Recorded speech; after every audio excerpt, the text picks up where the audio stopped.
Look, I'm going to always yell this on the highest mountain. Most men are dealing with mental battles that have nothing to do with you. And those battles are homosexuality. And that is why they cannot love a woman properly.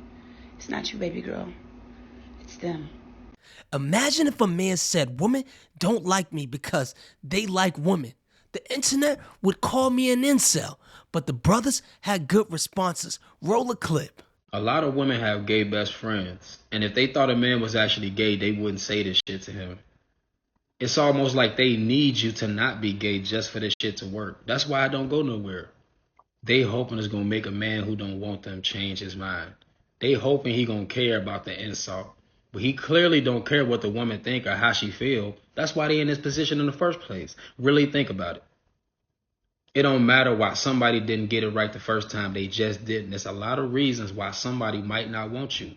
Now, what you saying might be one of them, but it's not the only one. And that's how y'all like to act. That's what y'all need to believe to feel better about it, even though you should be moving the fuck on. Amen. Next response. 118,000 likes on that video is crazy. 10% of a million is a lot. At this point, I'm convinced that people can't possibly believe the things that they say online anymore. I think people are just really out here just saying whatever can go viral. Like, how do you get to a point to where you're making obscenely wild accusations like this? Gross generalizations just flying left and right. And this mess is just, it's annoying. And the crazy thing is, a lot of these people have kids. A lot of the women that think like this actually have sons. A lot of the men on the other end that think that women are trash have daughters. At what point do you realize that what you have in your mind, you probably are rubbing it off on your kid in some way, shape, or form? Think about it. You've only been with or dealt with less than a half of a percent of that particular gender, yet you are spewing this type of stuff about the other side as if you've been with and been around the majority of them. A lot of y'all are really invested in keeping this whole divide going. And it's crazy because it really could stop at any point. So whenever y'all ready to stop, it's a whole host of people out here. Amen again. And the thing about this is, when you say stuff like this on the internet, you might get a laugh or two, but that's temporary. But what man is going to want to date a woman that says all men are LGBT? What woman is going to want to date a man that says all women are gold diggers and 304s? Next clip. One question, why are we allowing this like dad bod, big boy thing to be like a positive trend? No, get that fat shit out of my face. Y'all got these unrealistic expectations for women while y'all, it's okay for y'all to be round, frumpy, and bumpy. No, get the fuck out of here.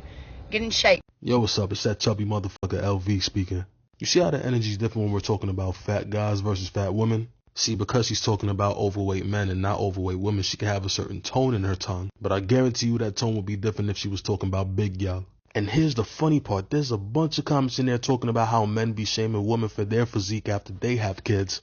As if a video was made to initially defend them. No. She said that shit to shit on the demographic of men that she did not find attractive. And I ain't saying you gotta be attracted to big guys in general. Just keep us out your mouth if you don't fuck with us. If you're not gonna do that, just keep the same energy with all the big women you know in your life. All the fat dudes in the world to lose weight before any of these baddies become genuinely good people. Quote unquote. And the comments were crazy too. This says the fact they even call it dad bod as if they even carry and breastfed children. This says for real, like how you got a dad bod with no children. Boy, bye. You know it's a lot of women that are overweight with no kids too. In fact, the CDC says almost 30% of women had obesity prior to becoming pregnant. Amazing. Yeah. Have you seen? And when we take into consideration the fact that almost half of all women between the ages of 18 and 39 have no kids, it's safe to say that most women aren't fat because they had a baby. I never understood how some women can say, don't fat shame women, but then they fat shame men. How can you have friends of the LGBT community, but then use being LGBT as a diss? Do better. I'm out.